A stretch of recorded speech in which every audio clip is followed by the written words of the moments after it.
Bonjour à tous et bienvenue dans Cult Technique pour une nouvelle vidéo de presque qualité avec l'ami Kerr. On va vous parler de l'actualité cinéma-série de la semaine et d'un peu plus. Comment ça va mon cher Kerr ? Eh ben ça va très bien mon cher Greg, ravi de vous retrouver, ravi de te retrouver mon cher Greg. Eh ben, mon cher Kerr, moi, c'était pas la folie. J'ai eu une petite pneumonie. Donc, du coup, j'ai passé mon Anivoli. Il y a plus fun. Mais écoute, on est revenu plus fort. Je suis parti dans la montagne sacrée pour aller m'entraîner. J'ai fait un peu des news actualités cinéma-série comme ça, sous une fontaine naturelle. Et du coup, j'espère qu'elles seront de bien meilleure qualité pour cette vidéo. Avant de commencer, petit message un peu autour de la chaîne. Il y a eu un petit problème avec Tipeee.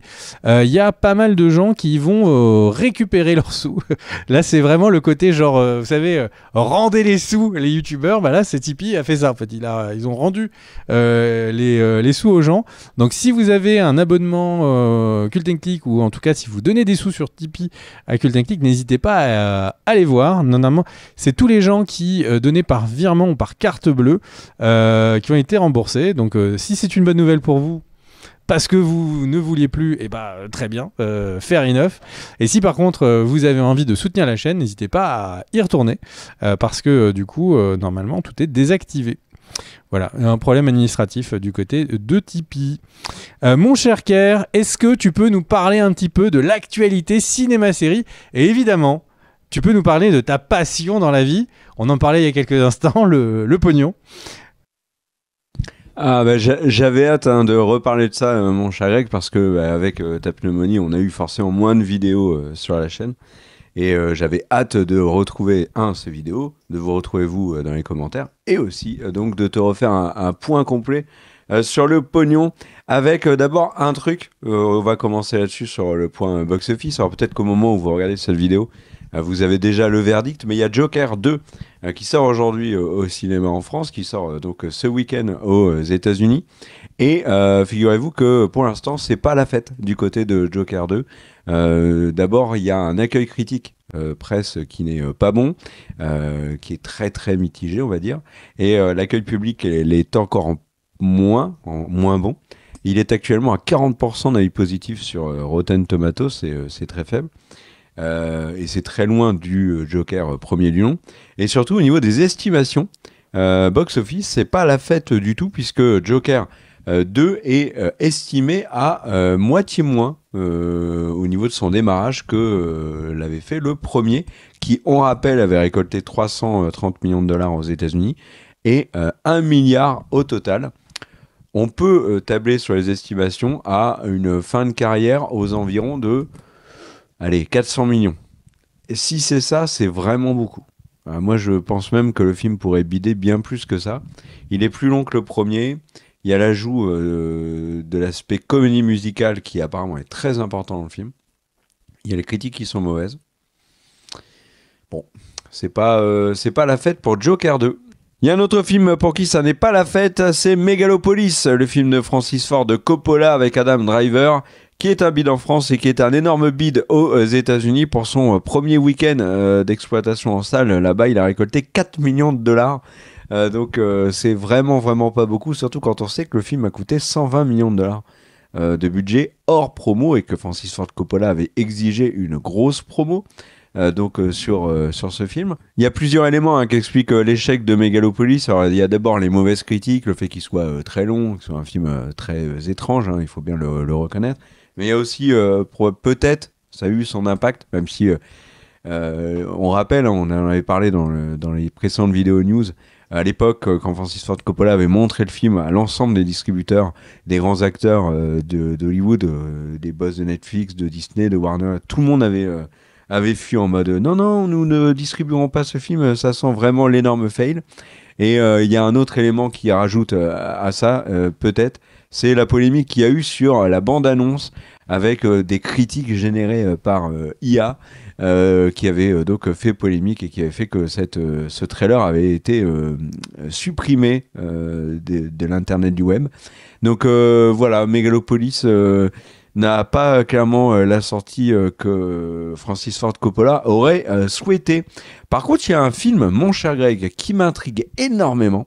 C'est The Wild Robot, donc le robot sauvage, nouveau au DreamWorks. Pourquoi est-ce que ça m'intrigue beaucoup, mon cher Greg? Déjà parce qu'il a pris la tête du box-office américain avec plus de 30 millions de dollars pour 35 millions de dollars pour son premier week-end en salle là-bas. Il a un budget de 75 millions de dollars. C'est très très peu comparé aux mastodontes que sortent actuellement Disney et d'autres studios comme Illumination, etc., où on est à plus de 100 millions, 150, 200 millions parfois même plus, 300 millions.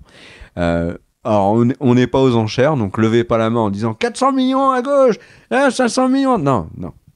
Voilà. Toujours est-il que The Wild Robot, c'est un budget qui est très correct, et donc de 75 millions de dollars. Et surtout, il commence bien au box-office, 35 millions de dollars aux États-Unis. Et surtout, ce qu'il a pour lui, c'est des critiques absolument dithyrambiques. 98% d'avis positifs sur Rotten Tomatoes. Et un élément qui revient en permanence dans les critiques que j'ai pu lire dessus, c'est tout simplement qu'il est considéré comme le meilleur film DreamWorks jamais pondu par DreamWorks. Donc si c'est le cas, c'est la fête. Il est au-dessus du Prince d'Égypte. Parce que DreamWorks, ça fait des super trucs. De quoi? Il est au-dessus du Prince d'Égypte. Mais c'est impossible. Il est au-dessus de Dragon aussi. Si on parle là-dessus, il est au-dessus de Dragon. Alors, s'il est au-dessus de Dragon, moi je signe tout de suite. Et il est grand favori pour l'Oscar du meilleur film d'animation de cette année. Donc voilà pour ça. Je vais quand même faire un petit point rapide sur les autres films. Beetlejuice continue de cartonner aux États-Unis. Il y a 250 millions de dollars rien que là-bas. Au niveau mondial, un petit point, il est à 376 millions de dollars. Donc c'est vraiment un énorme carton aux États-Unis, mais ailleurs... Transformers One, le film d'animation, est à 39 millions de dollars, aux US, 70 millions à travers le monde. Le film d'horreur Speak No Evil avec James McAvoy est à 60 millions de dollars à travers le monde. Ça marche plutôt pas mal pour ce film qui apparemment est quali. Voilà. Et puis qu'est-ce que je pourrais dire? Il y a The Substance avec Margaret Qualley et Demi Moore, qui a son petit parcours, mais un succès plutôt critique que financier. Oui, on va dire financier pour ce film indé. Voilà pour le point pognon. Charac, je crois que j'ai fait le tour. Je vérifie. Oui, j'ai vérifié. Tout va bien. Voilà. À toi, mon Chareg. Eh ben, je vais un peu réagir à ton point pognon et à la première partie, celle sur DC, et qui annonce du vraiment pas bon pour le DC de James Gunn et de Safran. Pourquoi je dis ça? C'est parce qu'en fait, eux, ils s'étaient dit, bon, alors, nous, qu'est-ce qu'on va faire? On va faire, du coup, on a eu Joker qui a été un gros carton, on va faire une série Pingouin, mais on va pas s'arrêter là. On va prendre les idées chez les meilleurs. Donc ils sont allés regarder un petit peu tout ce qui se faisait au cinéma et ils se sont dit ok, qu'est-ce qui est vraiment le type de franchise qu'on a envie de refaire et qui est vraiment exceptionnel. Et ils ont pensé vraiment au Spider-Man verse avec Venom, avec Morbius, avec bientôt Kraven, et ils se sont dit ça c'est des films qui sont vraiment chamés. Je cite, chamed, comme ils disent en anglais. Et le truc, c'est qu'ils se sont dit, on va faire tout pareil, on va tout copier. Et du coup, ils se sont dit, on va tout copier. Et qu'est-ce qu'ils ont fait? Ils ont dit, on va faire un film avec Bane et Deathstroke. Et j'ai envie de dire, c'est vraiment surprenant. Et du coup, en gros, on se retrouve avec beaucoup de films et de productions de méchants qui s'accumulent chez DC. J'avoue que j'aurais préféré peut-être qu'on aille chercher des trucs du côté des super-héros. Je suis très très très circonspect quant au choix que fait James Gunn, à la fois sur le casting, à la fois sur les costumes qu'on a pu voir dans les photos pré-tournage, enfin tournage, et là maintenant sur les futures annonces. Je suis vraiment dubitatif. On va voir ce que ça va donner. À noter que le scénariste qui est booké, c'est celui du futur Captain America, donc Captain America Brave New World. Du coup, est-ce que c'est une bonne nouvelle? Je vous laisse voir. Alors c'est comme toujours, hein, ça peut être un super film, mais là on n'est pas en train de dire qu'on a, ils ont pris Nolan pour faire un film un peu en dehors des clous. Le réalisateur de Joker, c'était pas du tout un débutant. Là, alors, et à savoir qu'il n'y a pas de réalisateur attaché à ce projet pour l'instant. Deuxième annonce d'ici, c'est il va y avoir un film d'animation cette fois-ci qui va s'appeler Dynamic Duo et qui sera un film d'animation sur plusieurs des Robins. Voilà, on n'en sait pas beaucoup plus, sauf qu'il y aura plein de styles d'animation et à un moment il parlait de poupées animées. Voilà, donc faut s'attendre à un petit peu de tout dans ce projet. Et il y a... Celui-là, il a l'air sympa. Hein. Le côté différentes animations avec Nightwing, Jason Todd et compagnie, ça peut être chouette. Hein. Ça me fait penser un peu à Spider-Verse. Alors Spider-Verse, c'est exceptionnel. Si c'est à ce niveau-là, on est tous les deux d'accord que ce serait génial. Pour l'instant, les films d'ici d'animation, de mon point de vue, la qualité n'a fait que baisser sur les dernières années. Et c'est un nouveau film d'ici d'animation. Donc, est-ce que ils vont remonter la pente ou la redescendre? On va voir. Mais pour moi, il y a vraiment, sur ces dernières années, plus ça va, moins c'est bien. De temps en temps, dans un film, par exemple, le dernier Infinite Crisis, Infinite Earth, la fin est chouette, mais c'est la deuxième partie sur 3 films, ça fait pas beaucoup quand même. Mais bon. Et on continue avec, dans Lanterns, il y a le personnage, l'acteur qui interprétera Hal Jordan, donc une des plus puissantes Green Lantern de l'histoire. Eh bien, Hal Jordan, donc, qui avait pas mal de noms attachés, donc notamment l'acteur qui joue Thanos, qui aurait pu du coup le jouer. Et au final, non. Ça va être Kyle Chandler qui va le jouer. Donc Kyle Chandler qui est un acteur qui a fait voilà, qui a un acteur qui est très bon, qui est un acteur qui a été beaucoup plus connu surtout en série et aussi, il a fait des films, il a fait quelques bons films, enfin on peut pas l'oublier, mais c'est par rapport à Josh Brolin, c'est vraiment pas le même niveau de casting, et du coup on a pour l'instant les 2 lanternes annoncées, c'est Nathan Fillon et Kyle Chandler. On a un petit peu l'impression que notre ami du coup James Gunn est en train de ramener ses copains des séries des années 90 au cinéma. Je suis voilà, j'ai hâte de voir, mais en fait le truc qu'il ait dit que c'était un film super chouette et trop sympa, le Blue Beetle, et que c'était un bon kick-off de son univers. Vu la purge qu'était Blue Beetle, je prends tout avec énormément de recul sur ces annonces. J'espère être très très très agréablement surpris. Pour l'instant, la suite des déceptions n'a fait que s'enchaîner. Voilà, mon cher Car. Est-ce que tu veux enchaîner? Moi, je veux réagir quand même là-dessus. Kyle Chandler en Hal Jordan, je suis super content parce que c'est un super acteur et je l'ai adoré dans Friday Night Lights. Et le fait que Gunn recrute ses copains, c'est évident, il le fait toujours. Après, il va aussi chercher d'autres acteurs. Mais la forme physique. Et de quoi? Mais Hal Jordan, il doit avoir une forme physique incroyable. Ou alors, on va avoir Hal Jordan en version vieux, quoi.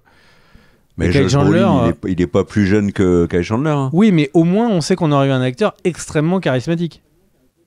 Ah, Kyle Chandler, t'es dur. Dans Friday Night Lights, à aucun moment t'as voulu un autre acteur que lui pour jouer Coach Taylor. Oui, mais est-ce qu'il a montré au cinéma des choses aussi fortes que Josh Brolin? Non. Ah, il a quand même une belle filmo. Hein. Après, il a fait des films moisis aussi. Hein. Il a fait les Godzilla, mais tu vois, il a joué dans Argo, il a joué dans Zero Dark Thirty, il a joué dans Super 8, il a joué dans plein de trucs, quoi. Le Loup de Wall Street, enfin, c'est pas non plus un plot, et c'est un gros acteur de série. Donc moi, je suis content. Moi, je suis content là-dessus. Et l'autre truc où je trouve que c'est plutôt pas mal si ça prend cette direction-là, c'est que Gunn est en négociation apparemment avec Aaron Pierre pour jouer un des autres Green Lantern. Aaron Pierre, je massacre peut-être son nom. Aaron Pierre, c'est l'acteur principal que je trouve très charismatique pour le coup du film Netflix Rebel Ridge qui est sorti là en septembre et qui était vraiment très cool. Qui a eu de bonnes critiques, qui a été un gros succès sur Netflix. Donc c'est un acteur qui potentiellement peut porter davantage Lanterns. Donc voilà. Mais après, voilà, je suis dubitatif comme toi sur Bane et Deathstroke. Je vois pas l'intérêt du projet, surtout que pour l'instant il n'y a pas d'acteur. Tu vois, ils auraient dit bon, Tom Hardy a signé, il revient. Joe Manganiello revient et il a enfin son film parce qu'il l'a pas eu avec la Snyder Cut. Et du coup, allez à la limite, mais même si tu prends Tom Hardy et Manganiello, dont on massacre toujours le nom, est-ce que c'est des acteurs qui peuvent tenir un film aussi gros que Bane et Deathstroke? Je crois pas. Je crois pas. Donc, ouais, je suis assez dubitatif aussi sur tout ça. Est-ce que j'enchaîne, mon cher Greg? Bah écoute, si tu donnes le choix, moi je dis toujours oui. Et ma prochaine news, mon cher Greg, c'est probablement la plus triste que vous entendrez dans cette vidéo. Moi, elle m'a fait beaucoup de peine, cette news. C'est le décès de l'actrice Maggie Smith, qui jouait McGonagall, bien évidemment, dans Harry Potter. Donc ça, c'est pour le très grand public, dont on fait partie. Hein, donc il n'y a pas de honte à connaître Maggie Smith pour avoir joué ce rôle si bien. Mais c'est aussi une actrice qui avait gagné dans sa longue carrière cinématographique, où elle a joué notamment dans Hook de Spielberg, dans Sister Act. Elle a joué dans Mort sur le Nil, Le Choc des Titans. Attention, hein, pas celui avec Sam Worthington, mais celui de 1981. C'est pas la même chose. C'est une actrice qui, au cours de sa carrière, a gagné plein de choses. Elle a eu 2 Oscars, elle a eu 3 Golden Globes, elle a eu 6 BAFTA, elle a eu 4 Emmy Awards. Et notamment, pourquoi? Eh ben parce qu'elle a joué aussi dans la série Downton Abbey, puisqu'elle jouait la comtesse douairière de Grantham, donc Violette Crowley, qui était, moi je trouve, un personnage absolument génial. C'est une actrice qui m'a beaucoup fait rire dans Downton Abbey. Donc voilà, et je trouve qu'il y a eu une pléthore d'hommages à Maggie Smith. Il y a quelques années, mon cher Greg, je ne sais pas si tu te rappelles, on avait fait une vidéo sur Downton Abbey où on avait parlé de Downton Abbey, je ne sais plus si c'était dans des coups de cœur ou peu importe, et j'avais parlé de Maggie Smith. Et j'avais dit que je craignais le jour où elle allait disparaître parce que j'allais être très triste, bien sûr, mais aussi que c'était les adieux à un personnage majeur, je trouve, de série télé, qui était le personnage qu'elle a interprété dans Downton Abbey. C'est malheureusement arrivé. Et dans des très nombreux hommages qu'il y a eu, il y a l'hommage de Daniel Radcliffe, qui donc jouait Harry Potter. Et il a dit plein de choses de bien sur elle, mais il a dit: je me considérais toujours comme très chanceux d'avoir pu travailler avec elle et de passer du temps à ses côtés. Le mot légende est souvent utilisé à l'excès, mais s'il s'applique à quelqu'un dans notre industrie cinématographique, c'est bien elle. Donc voilà, je trouve que l'hommage est très beau, et Maggie Smith, c'était vraiment une actrice que j'aimais énormément. Voilà, mon cher Greg. Toi, elle t'a beaucoup marqué en McGonagall, je suppose. Bah oui, puis c'est quand même une actrice. On parle d'acteur ou d'actrice caméléon. Là, elle a interprété un chat, un ver. Enfin, elle a fait des trucs de fou quoi dans Harry Potter. Il y a vraiment très très très peu de personnes qui sont capables d'aller jusque là quoi. Mais elle incarnait tellement bien McGonagall, je trouve, dans Harry Potter, que là, par exemple, en écoutant les livres, en audiobook, à aucun moment je n'ai vu McGonagall que comme un personnage extrêmement charismatique, droit, qui incarne vraiment la justice, la vertu dans l'univers d'Harry Potter. C'est vraiment le professeur de Poudlard par excellence, avec bien évidemment Dumbledore, mais c'est vraiment les 2 monstres sacrés de Poudlard. Et je pense que l'interprétation de Maggie Smith dans les films n'y est pas pour rien. Donc je pense que si on avait pris, je sais pas moi, Shia LaBeouf ou Cadmerade, ça aurait pas marché aussi bien que Maggie Smith, qui était très très charismatique dans Harry Potter, et qui jouait très juste, vraiment très juste. Donc voilà, elle va beaucoup manquer, Maggie Smith. À toi, mon cher Greg. Propose-nous un truc plus joyeux. Eh ben, un truc plus joyeux. Alors, c'est plus joyeux pour les gens qui sont fans de Harry Potter et qui comprennent l'anglais ou qui sont à l'aise à l'anglais à l'oral. Eh bien, la petite news qui est une grosse news. Hein. Franchement, moi, je trouve que c'est absolument génial. Sur Audible, en 2025, donc c'est fin 2025, il n'y a pas de date plus précise, il va y avoir une nouvelle version des audiobooks Harry Potter. Les 7 livres vont être réadaptés avec un casting complet, c'est-à-dire que ça va pas être une personne qui va faire toutes les voix, mais ça va être des acteurs qui vont être pris pour interpréter l'intégralité des livres. Donc c'est une version absolument totale, enfin c'est la version audiobook la plus produite qui aura jamais existé de l'histoire, et c'est un peu le moyen. Alors les films sont géniaux, mais c'est vrai qu'ils coupent énormément de moments des livres.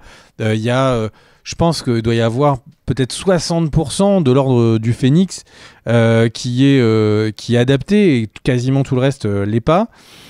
C'est pas du tout l'Ordre du Phénix que je voulais dire, c'était la Coupe de Feu, parce que pour moi c'est celui où il y a le plus de matière à aller chercher. Et au final, c'est vrai que là, ça va être, pour ceux qui sont pas fans de lecture et tout, une vraie manière de se réapproprier l'œuvre. Et puis pour ceux qui sont en manque d'Harry Potter, c'est un moyen d'avoir le vrai Harry Potter avec vraiment chaque ligne, tout et tout. C'est exceptionnel. Alors je suppose pour l'instant, ils n'ont pas annoncé à ma connaissance d'autres langues. Je suppose que vu le succès, enfin s'il y a un gros succès pour ça, ils réfléchiront à faire d'autres langues. Mais moi je trouve ça absolument génial. Est-ce que tu serais chaud, toi, Kerr, pour écouter ça en français? Ah bah oui, parce que déjà j'ai pris énormément de plaisir de à écouter les audiobooks d'Harry Potter. En plus, les premiers tomes avaient été doublés par Bernard Giraudot, qui était excellent. Et d'ailleurs, tu m'avais chaudement conseillé d'écouter les audiobooks avec lui, parce qu'il était en effet brillant, et je te rejoins totalement là-dessus.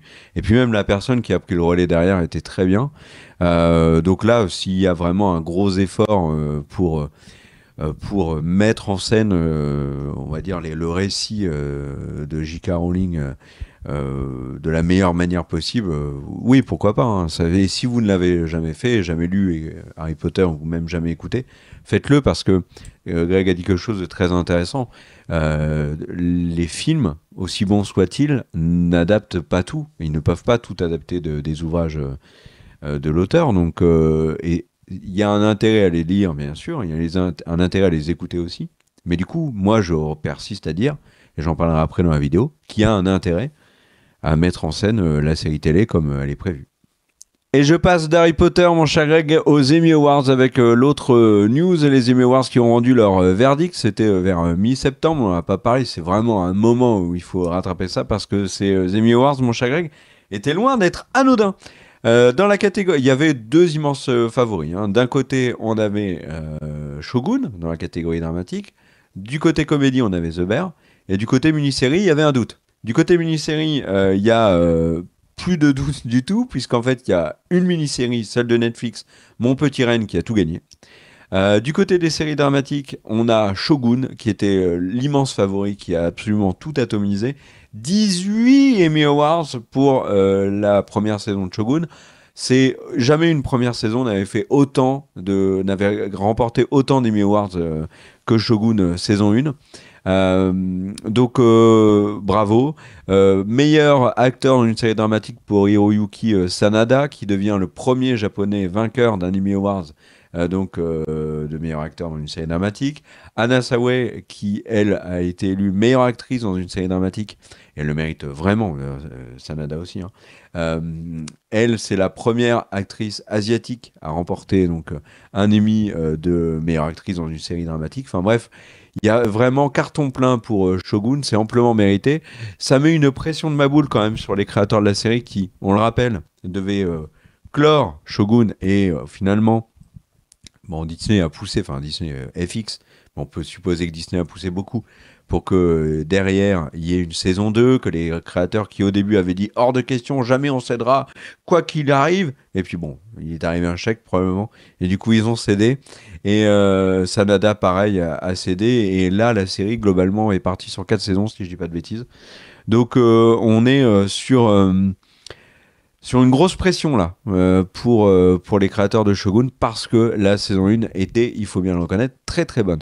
Du côté des séries comédie, mon cher Greg, là c'est plus compliqué que ce verdict parce que il faut recontextualiser un peu. Il y a eu une polémique qui s'est étalée sur des semaines et des semaines, qui n'a pas non plus emballé les réseaux sociaux, mais qui était là. C'était des différents networks qui se sont plaints du fait que la série The Bear, donc qui est diffusée sur FX, diffusée à l'international sur Disney+, et ben la série avec Jeremy Allen White, donc qui est chef d'un restaurant à Chicago, cette série soit rangée dans la catégorie comédie. Parce que pour ceux qui ont vu la série The Bear, on est tous d'accord pour dire que c'est pas du tout une comédie. Et les networks disaient bah oui, les gars, vous êtes bien gentils, vous nous mettez dans la série comédie, dans la catégorie comédie, une série qui ne l'est pas, qui est excellente, ok, mais laissez la place aux comédies et mettez The Bear dans la catégorie série dramatique. Ils n'ont pas changé. Et ils ont préféré, plutôt que de déplacer The Bear dans la bonne catégorie, ils ont préféré la sanctionner. Et résultat, la saison 2 de The Bear, qui est un pur bijou, alors moi je l'ai vu en plus il y a quelques jours, mon cher Greg, donc je peux te le dire, c'est vraiment, pour moi, sans aucun doute, une des meilleures saisons de série que j'ai pu voir depuis la fin de Breaking Bad. Elle fait tu t'es bien bidonné très, du coup très haut. De quoi? Tu t'es bien bidonné? Ah ben non, je suis pas bidonné parce que c'est pas une comédie, mais cette saison 2 de The Bear qui a des épisodes qui ont énormément marqué, j'avais déjà parlé de l'épisode du repas de Noël, mais derrière il y a un épisode avec Richie qui fait un stage, cet épisode est incroyable, il est encore mieux que le repas de Noël. Bref, The Bear arrive aux Emmy Awards avec un statut favori, avec une saison en béton armé, et gagne 11 Emmy Awards, c'est énorme, mais surtout, elle n'a pas le prix le plus important. Elle est sanctionnée.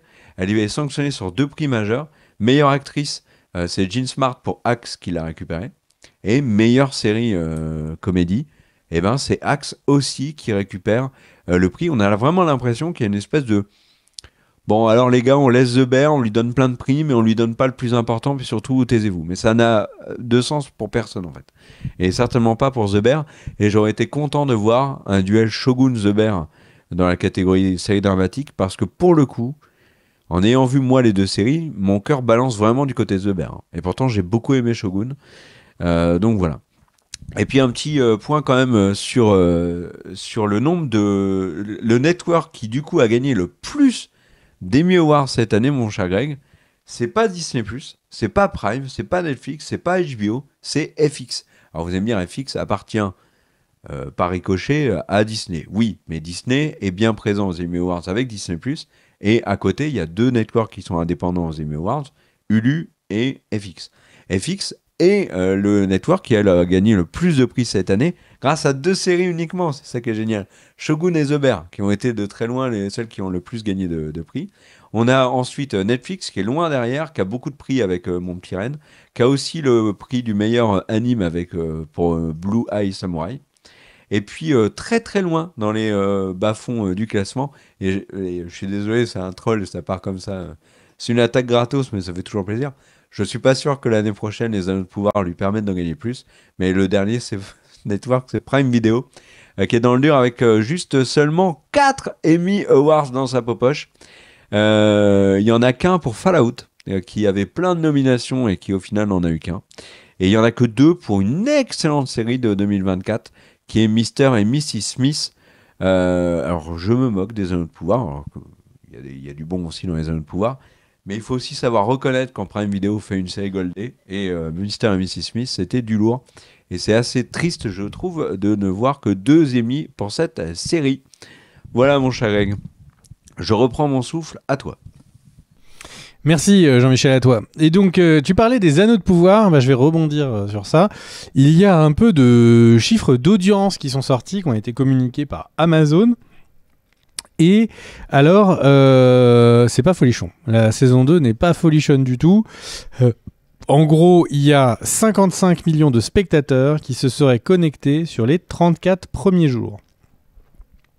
Vous allez me dire, c'est beaucoup. Alors, il faut remettre en perspective avec les 25 millions de spectateurs qui s'étaient connectés le premier jour sur la première saison. et sur les 150 millions qui avaient regardé la première saison. Donc c'est une dégringolade. Il y a pas mal de personnes qui avaient fait des estimations et qui avaient dit que il y avait potentiellement à peu près un peu moins d'un tiers des spectateurs de la saison 1 qui avaient fini la saison 1. Et en fait, ça corrobore pas mal avec les chiffres qu'on voit sur la saison 2, puisque c'est à peu près un tiers au maximum qui se sont connectés sur le premier épisode de la saison 2. Par contre, ce qui a l'air d'être fifou, c'est la descente vraiment de cette saison 2 et du fait qu'elle est tombée, elle sombre dans l'oubli. Et du coup, en fait, un tiers des spectateurs qui regardent la saison 2, ça fait pas beaucoup. Et sur le site Culture Geek, ils ont remis les stats de la série Fallout qui aurait en 16 jours récupéré 65 millions donc de spectateurs. Ça veut dire que comparativement, Fallout sera un beaucoup plus gros succès que cette saison 2 des Anneaux de Pouvoir. Vu l'investissement extraordinairement massif qu'il y a eu sur cette série, et Kerr va vous parler va rebondir sur ça dans quelques instants, et sur les potentiels, l'avenir des prochaines saisons, mais on peut supposer qu'on est en train de parler du plus gros échec financier d'une série, de l'histoire de la télé et du streaming. Pour l'instant, si la série continue sur cette lancée, ce sera sans aucun doute le plus gros accident industriel de l'histoire. Là, elle est encore en lice avec quelques autres très très très gros échecs. Je sais pas toi ce que t'en penses, Kerr, et est-ce que tu veux rajouter des choses? Je suis un peu perplexe devant les chiffres qui ont été communiqués par Amazon. Alors, en plus, ça a été communiqué par une des boss d'Amazon dans le cadre d'une conférence. Donc, elle a présenté différents chiffres pour mettre en avant Amazon. Et dans ces chiffres-là, il y avait les 55 millions de vues en 34 jours.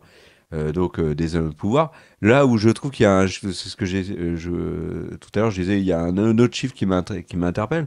C'est que 55 millions, c'est aussi le nombre de vues de The Boys saison 4 en 39 jours. Donc ça fait mieux que The Boys saison 4. Et rappelons que The Boys saison 4 a été considéré par tout le monde, y compris par Amazon, comme un succès. Et que c'était une augmentation de 30% d'audience par rapport à la saison 3. Donc là, théoriquement, ils sont en train d'expliquer que The Anneaux de Pouvoir saison 2 fait mieux que The Boys. Tu l'as dit, ça fait moins que Fallout. Là où moi, je suis quand même dubitatif et je vais attendre l'évolution, tu vois, des chiffres notamment un peu plus sérieux comme Nielsen, parce que là, Nielsen vient de publier les chiffres de la première semaine, donc du lancement de la saison 2. On sait que sur un lancement de saison, les chiffres sont généralement meilleurs que par la suite.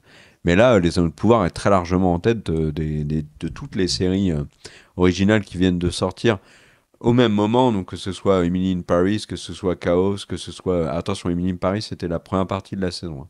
C'était pas la suite qui arrivait plus tard en septembre. Il y a... ce que j'ai dit Futurama, je sais plus. Umbrella Academy, par exemple. Les Anneaux de Pouvoir, sur la semaine du 26 août au 1er septembre, a presque 3 fois plus d'audience que Umbrella Academy sur Netflix. Donc...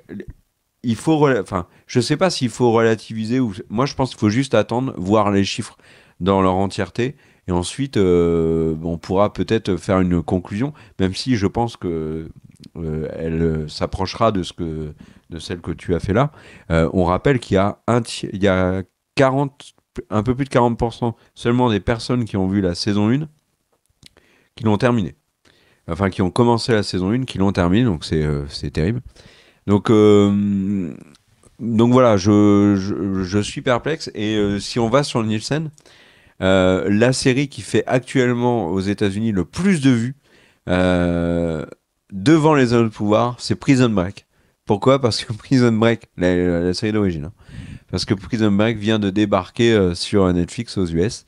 Et donc Prison Break a battu Les Anneaux de Pouvoir. Donc voilà.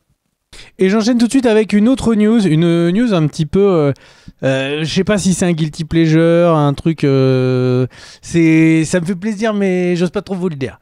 C'est L'Arme Fatale 5 qui a été plus que teasé par Mel Gibson lors d'une interview dans un panel. Lui demander un petit peu qu'est-ce qu'il pensait de L'Arme Fatale 5, si ça allait arriver et tout.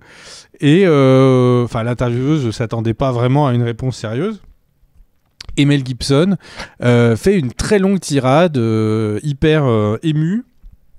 Il dit que en fait le réalisateur des premiers est décédé, qu'il lui avait dit que s'il meurt avant de faire le 5, c'était à lui, Mel Gibson, de faire la suite, et que du coup il bosse déjà dessus, qu'il y a un scénario, que Donald Glover est déjà Danny Glover, pardon, est déjà aussi validé, que pour l'instant dans le scénario, parce qu'elle lui demande s'il y a Pesci et tout, il dit que Pesci sera pas dedans, mais on sait pas, peut-être qu'il pourra faire un petit caméo, quelque chose, et c'est hyper surprenant. C'est surprenant. On est dans une époque où il n'y a que des suites, donc c'est aussi surprenant qu'on est surpris de voir une suite. Mais c'est vrai que Mel Gibson a 68 ans, Danny Glover en a 78. Donc le côté je suis trop vieux pour ces conneries, là c'est je suis trop vieux pour... J'ai oublié la fin de ma phrase. Ça va être sacrément funky, parce que là c'est vraiment la maison de retraite quoi, qui est attaquée, la maison de retraite fatale. Mais en même temps, j'ai tellement aimé les premiers Armes Fatales que je suis très content d'imaginer qu'il peut y avoir une suite à cette affaire. En plus, dans le 4, il y avait déjà beaucoup des questions autour de leur famille, et on pourrait presque imaginer qu'ils vont tenter un passage de relais à une plus jeune génération pour essayer de nous franchiser encore plus le truc. Est-ce que toi, ça te chauffe L'Arme Fatale 5, mon cher Kerr ? Je t'avoue que pas plus que ça. J'étais allé voir le 4, hein, c'est avec Jet Li, si j'ai pas de bêtises, et j'étais allé le voir au cinéma à l'époque, et il m'avait un peu vacciné. Donc je suis pas méga emballé, d'autant plus que moi, je trouve que la carrière de Mel Gibson ne suit pas une évolution très positive. Donc, humainement, c'est même pas discutable. C'est juste que voilà, L'Arme Fatale, c'est le film de mon enfance. Un immense acteur, hein. Immense acteur, Mel Gibson. Ça reste un immense acteur. Et réalisateur aussi. Il a dévié humainement, mais reste un très très grand acteur. Ah oui. Parce que là en tête, j'ai bien évidemment Braveheart, Payback, Signe, enfin il y en a une tonne d'autres, mais là bon, je suis pas pour l'instant méga emballé, je dois te l'avouer.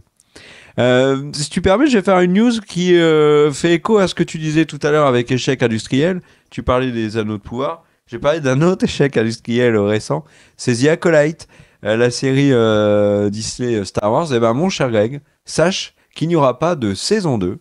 Non, c'est pas l'info, ça on l'a déjà couvert, on a notamment fait une vidéo dessus. Non, l'info c'est qu'en fait la saison 1, on vous avait parlé d'un budget qui était énorme, et ben en fait il est plus énorme que ce qui avait été annoncé, puisqu'apparemment le budget a dépassé les 200 millions de dollars, il est à 230 millions de dollars. C'est plus que ce que Disney avait envisagé donc pour la série The Acolyte. Voilà, je sais pas trop où ils sont partis les 230 millions de dollars. Je sais pas. Il y a un moment donné, ils ont dit à quelqu'un, va nous chercher un café, voilà, 50 millions de dollars, tu nous ramènes 4 cappuccinos. Le mec il a oublié dans la monnaie, hein. Je vois pas d'autres raisons. Hein. Bref, autre petite news peut-être te faire sourire. Moi, je veux réagir par rapport à The Acolyte. Déjà, je suis très content qu'il n'y ait pas de saison 2. Et le deuxième truc, c'est aussi il y a eu pas mal de rumeurs en ce moment sur la suite de le film avec Rey, donc la suite spirituelle et directe de l'épisode 9, hein, l'épisode préféré des fans, comme on l'appelle.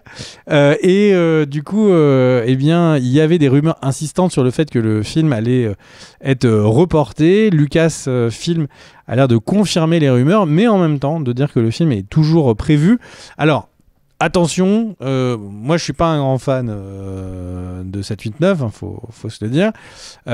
Du coup, le film sur Ray, c'est pas un grand bonheur quand on l'a attendu, mais je voudrais juste rappeler un truc, c'est que peut-être que le film est juste vraiment reporté pour lui laisser le temps, parce qu'on avait fait un petit exercice dans une vidéo news précédente en disant entre le moment où ils ont annoncé le film et le moment où le film allait sortir, que le timing n'était pas tenable et que il était plus qu'évident que soit c'était une annonce esbrouf et qu'il n'y aurait rien, soit que le film allait être reporté quasi immédiatement, puisque en fait ça laissait pour écrire tout le scénario 2 semaines.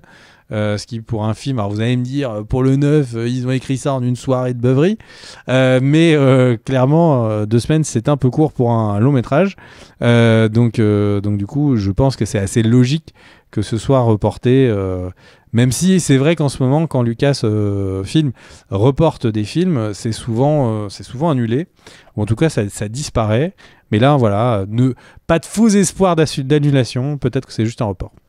Oui, puis on peut rajouter que dans les rumeurs sur le report, certains y envisageaient même une annulation du film sur Ray. Il y a eu les déclarations de Désiré sur sa maladie, mais sa maladie n'empêche pas qu'elle tourne le film. Donc là-dessus, il y a eu un peu de confusion. Autre news, mon cher Ray, qui j'espère celle-là va te faire sourire. C'est Batman qui a reçu son étoile sur Hollywood Boulevard. Et sache que Batman est le premier super-héros à avoir donc son étoile sur l'avenue. Alors il n'est pas venu lui-même faire des photos devant cette étoile. Voilà. Moi je suis très partagé sur le fait que des personnages fictifs aient leur étoile. Je préfère qu'on limite ça aux réalisateurs, aux acteurs, aux actrices, etc. Je sais pas si tu es de mon avis, mais je trouve que c'est très anecdotique. Non ? Moi, je pense qu'il faut pas voir le monde blanc ou noir. Il faut pas comme ça dire les étoiles et mettre les gens dans les étoiles, dans des box, enfin tu vois, dans des boîtes, et dire voilà le monde. Moi, je le sépare. Moi, j'ai une folie. Je m'appelle Kerr et pour moi, les choses elles sont comme ça. Sinon, je mange plus le matin et je m'alimente pas non plus du goûter. Tu décolles. Calme-toi. Calme-toi, ce ne sont que des étoiles à Hollywood. C'est pas grave. On ne peut pas être plus calme que moi. Oui, autre news, Hideo Kojima, mon cher Greg, qui, outre Metal Gear Solid, a fait Death Stranding récemment. Et l'ami Hideo Kojima a parlé de l'adaptation de Death Stranding au cinéma. Sachez qu'il a choisi un distributeur, c'est A24, donc A24. Qui est vraiment le distributeur indé américain le plus en vogue là, qui a notamment fait Civil War cette année et qui avait fait plein d'autres trucs ces dernières années absolument génial, comme Past Lives l'année dernière, qui était le film que j'ai préféré en 2023. Et Hideo Kojima, alors, il a choisi un distributeur hyper stylé, c'est cool. Et il a expliqué pourquoi surtout. Il a dit que d'énormes studios étaient venus vers lui pour lui proposer de faire une adaptation de Death Stranding hyper spectaculaire, et que c'était pas du tout ce qu'il envisageait sur l'adaptation du jeu en film, et qu'il voulait quelque chose de très différent, d'étonnant. Et donc c'est sur quoi planche A24. Il veut un film qui est un vrai film, qui est pas spectaculaire, qui est vraiment sur un livreur qui fait comme ça des livraisons. Et il faut pas que le film soit trop spectaculaire. Sinon, au-delà du caractère livraison, qui accessoirement n'est pas aussi relou, je trouve, et aussi simple que ça dans le jeu, il y a quand même une histoire qui est géniale dans Death Stranding, et des personnages et des acteurs qui sont top. Mais bref. Et là, il y a le 2 qui est en préparation. Chaque il y a eu des trailers qui sont sortis, des images et tout. Et au niveau des acteurs qui rejoignent le casting, on peut citer Elle Fanning, et on peut citer également le réalisateur George Miller, donc réalisateur de Mad Max Fury Road, de Babe, de Mad Max, enfin, voilà, de Furiosa cette année. Et c'est marrant de le voir à l'écran parce que déjà Hideo Kojima avait donné à Guillermo del Toro un rôle dans le premier. Donc là, c'est George Miller qui sera présent à l'écran. Je trouve ça très cool. Et j'enchaîne aussi avec Peaky Blinders, le film, pour vous donner quelques infos dessus. Sachez que le casting s'est sacrément renforcé. Cillian Murphy, Rebecca, bien évidemment là, hein, dans le rôle de Thomas Shelby. Mais on a aussi Rebecca Ferguson qui aura un rôle majeur dans le film, Barry Keoghan, et aussi Tim Roth, qui vient donc de rejoindre le casting. Le film va commencer son tournage là. Et sachez aussi qu'il y a une première image qui vient de sortir, donc diffusée par Netflix, de Cillian Murphy, où on voit donc un Cillian de Peaky Blinders, pardon, un Cillian Murphy grisonnant, tourné, qui fait énormément penser à Churchill. Donc voilà, c'est pas anodin. Cette première image, moi j'ai hâte de voir le film Peaky Blinders. Voilà mon cher Greg, à toi. Eh bien, Car, pour enchaîner, sache qu'il y a une nouvelle vague de licenciements très importants du côté des studios de cinéma. Il y a, alors, et pas que, un peu dans tous les médias.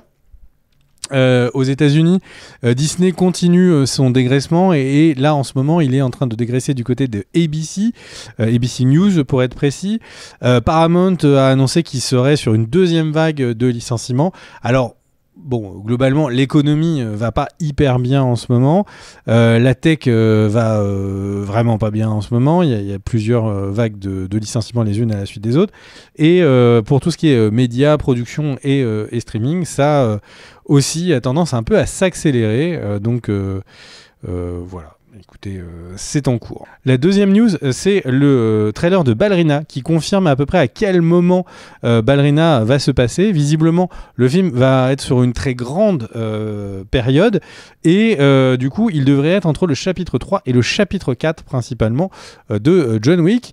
Et je sais pas toi si t'as chauffé, mon cher Car, ce trailer de Ballerina, mais moi je l'ai trouvé assez chouette, assez réussi.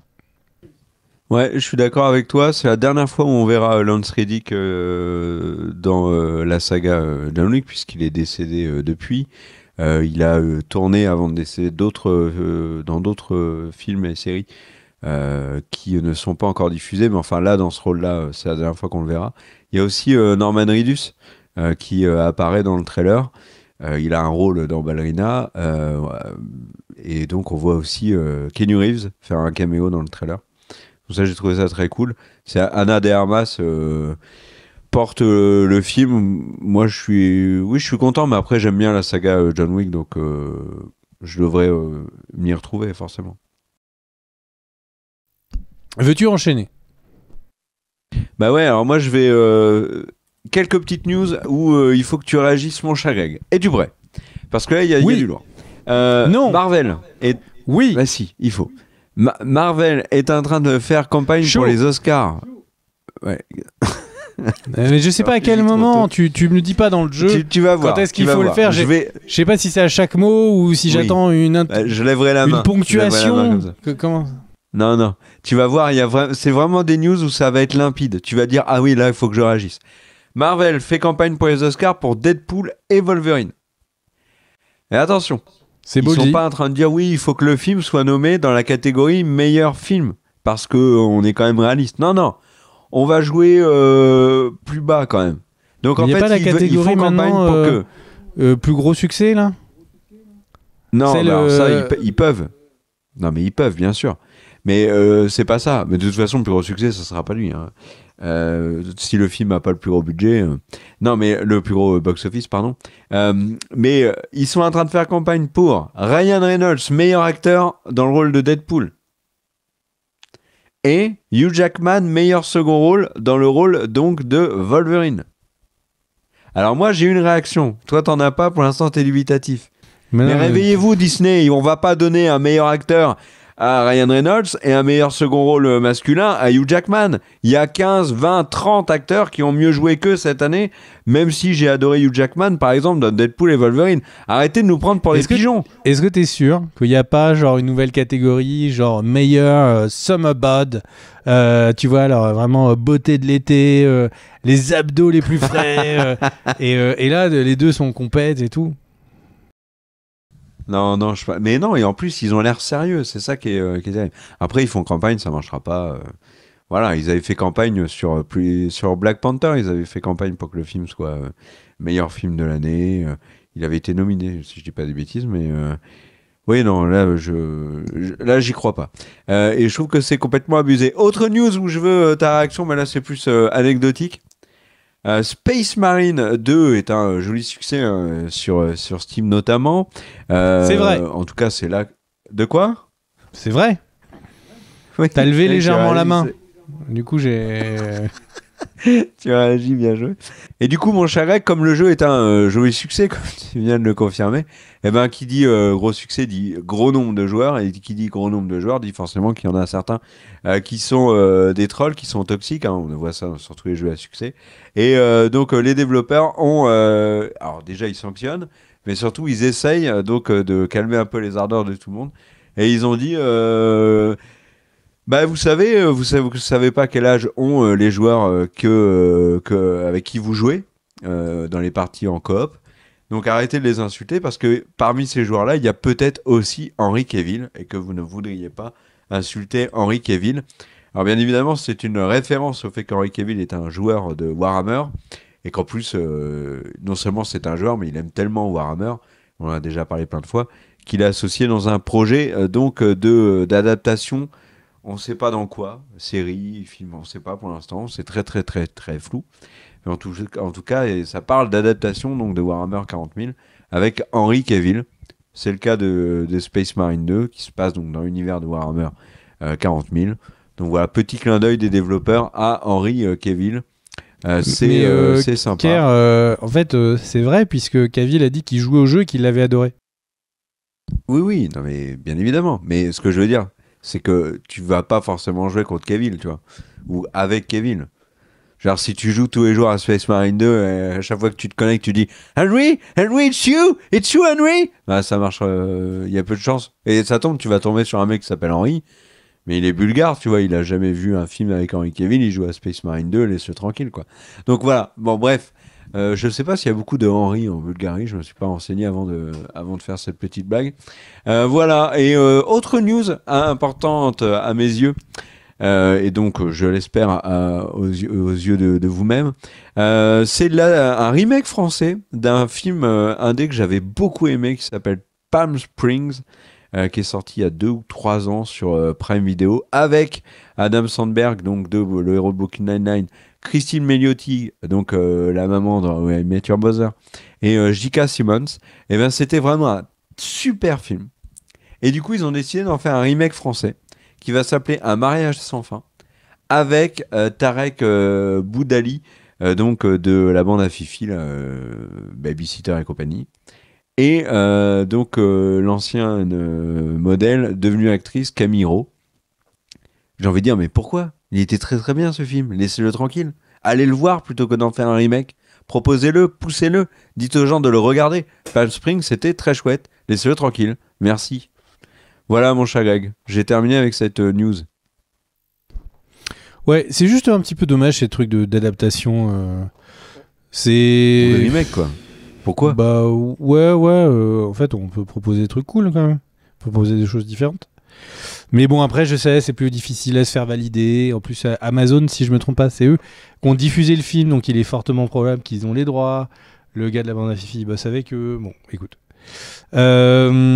Ok, j'enchaîne. Petite news pour ceux qui ne l'ont pas vu. Il y a le trailer de la saison 2 de The Last of Us qui est sorti. Visiblement, pour ceux qui sont des joueurs du jeu, ce qui n'est pas mon cas, il y a pas mal de refs à des grands moments du jeu. Oui, et première apparition d'Abby. On la voit. De Dina voilà. aussi. Comme je ne connais pas le personnage, ça me touche pas forcément. J'enchaîne avec une autre news qui est une arnaque. Et oui, je vais vous arnaquer. Ce n'est pas une news. C'est une review parce qu'on n'en fera pas une vidéo. J'ai vu la série animée de Zack Snyder, Twilight of God. Et franchement, le début est hyper chouette. Le milieu est très sympa. Et la fin est... pas fini, ça se coupe au milieu complètement de l'action et ça dit hey, on revient plus tard. C'est extrêmement énervant et du coup je ne peux pas vous la recommander, mais si vous aimez bien les trucs autour des Vikings, de Asgard, c'est un kiff. C'est juste extrêmement décevant la manière dont ça se finit. Quoi?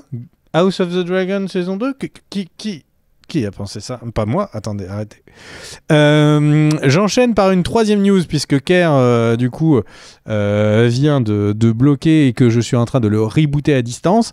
Eh bien, du coup, le gouverneur de Californie. Alors, je vous avais fait une petite news en disant, voilà, il y a une loi aux États-Unis qui est en train de passer pour que les IA soient plus contrôlées et notamment dans le texte de loi, il y avait des trucs assez fifous comme les IA n'ont pas le droit d'être utilisées à des fins qui engendreraient des morts en masse d'humains, enfin des trucs, on est dans Terminator. Et donc le gouverneur de Californie, ce qui est très important puisque la Californie, c'est là où il y a beaucoup des gros studios de production, donc ce qui se passe avec les IA aura un impact tôt ou tard sur le monde de l'audiovisuel. Et du coup, le gouverneur de Californie, Gavin Newsom, a dit non, veto, la loi, tu la vois plus. Il a complètement veto tout ça. Et pourquoi ? Il dit que en fait, la loi n'attaque pas bien le problème et qu'en fait, faut la refaire. Voilà. Il dit que ça s'applique pas. Par exemple, s'il y avait des décisions de crise qui devraient être prises, la loi permettrait pas d'utiliser les IA et du coup, il peut pas le permettre. Voilà. Ça promet les copains. Et du coup, mon cher Gare, tu avais une news. Oui, je vais vous parler de l'acteur Jared Harris qui là actuellement fait un peu le tour des médias et parle donc de plein de choses. C'est très intéressant, vous allez me dire, mais qui est Jared Harris? On le voit notamment dans Fondation, on l'a vu dans plein d'autres séries, plein d'autres films, immense acteur je trouve, et qui a aussi la particularité d'être le fils de Richard Harris. Vous allez me dire, mais qui est Richard Harris? Eh bien, figurez-vous que c'est le père de donc Jared Harris, qui est un acteur qu'on a vu dans Fondation, et qui fait actuellement le tour, il doit être en promo, etc. Non, vous avez compris le principe, mais enfin Richard Harris, qui est surtout Richard Harris, eh ben c'était donc Dumbledore initialement dans Harry Potter, avant donc de décéder, et ensuite il a été remplacé par Michael Gambon. Et donc Richard Harris, qui jouait notamment Marc Aurèle dans Gladiator, et Jared Harris c'est son fils. Et il a parlé de la série Harry Potter, et lui il a dit je ne comprends pas l'intérêt de faire une série télé, les films étaient fantastiques, laissez-les tranquilles. Voilà, il a aussi dit que, parce qu'il y a beaucoup de rumeurs sur le fait que Jared Harris pourrait jouer Dumbledore dans la série, et il faut bien reconnaître qu'il serait très bien. Après, on l'a jamais vu. Est-ce qu'on l'a déjà vu, Jared Harris barbu? Je ne sais plus. Enfin, peu importe. En tout cas, je pense qu'il irait très bien dans la série. Et Jared Harris a dit qu'on pouvait l'oublier. Hein. Il veut pas du tout jouer le même personnage qu'a joué son père. Donc voilà, respect. Et Jared Harris, lui, il a été cash. Il a été interrogé sur sa participation au film Morbius, donc film de super-héros avec Jared Leto et Matt Smith, qui avait Matt Smith et Jared Harris dans le film. Donc voilà, et on lui a demandé mais pourquoi est-ce que tu as joué dans ce film aussi pas bon? Et il a dit c'est simple, moi j'ai un prêt immobilier à rembourser. Donc voilà, parfois on valide des projets juste par besoin d'argent. Donc voilà, c'est tout. Et il a rajouté que sur ce genre de film-là, il faut le faire avec beaucoup d'humour et ne pas le faire comme si on adaptait du Shakespeare. Là, pour le coup, il n'y a pas de doute. Hein. Morbius n'a pas adapté du tout du Shakespeare et n'a pas eu l'ambition de le faire. Voilà, à toi, mon cher Greg. J'en ai terminé pour mes news. Et je termine avec une dernière news, une news d'ici, on en a parlé en début de vidéo, et on va conclure là-dessus. James Gunn donc a confirmé que Frank Grillo, qui joue le personnage de Rick Flag Senior dans la saison 2 de Peacemaker, apparaîtrait dans Superman, le film qui va arriver très prochainement et qui sortira avant Peacemaker saison 2. Et il a également dit que le rôle de Frank Grillo dans Peacemaker saison 2 serait un rôle majeur. Donc voilà, à mon avis, on peut l'imaginer en adversaire potentiel de Peacemaker, puisqu'on sait que Peacemaker n'a pas un passé très joyeux avec son fils, Rick Flag, qui était interprété par Joel Kinnaman. Bon, on verra. En tout cas, j'ai hâte de voir ça. Voilà, mon cher Greg, pour les news. Je te laisse le mot de la fin de cette vidéo, mon cher Greg, à toi. Merci à toi, mon cher Car, pour toutes ces news de qualité et à mes news de presque qualité. Donc, à tous les deux, on a fait l'équilibre. Merci à vous de nous avoir regardés. Si votre téléphone ou ordinateur est en train de tourner à blanc et que vous ne regardez plus cet écran, bonne nuit. Bonne nuit, bonne nuit. Demain matin, fais tous tes rêves. Arrête la cigarette. Et continue à faire tout ce que tu veux, que tu as envie de faire. Il faut qu'on fasse de l'hypnothérapie, les copains. Puisque les gens regardent nos vidéos en dormant sur la fin des news, il faut qu'on en profite pour faire passer des messages positifs. Rends le monde meilleur comme tu as envie de le rendre meilleur. C'était de la vidéo news qui part en vidéo inspirationnelle. Enfin, c'était pas du tout attendu. Des bisous à tous, on se retrouve très vite. Ciao, ciao.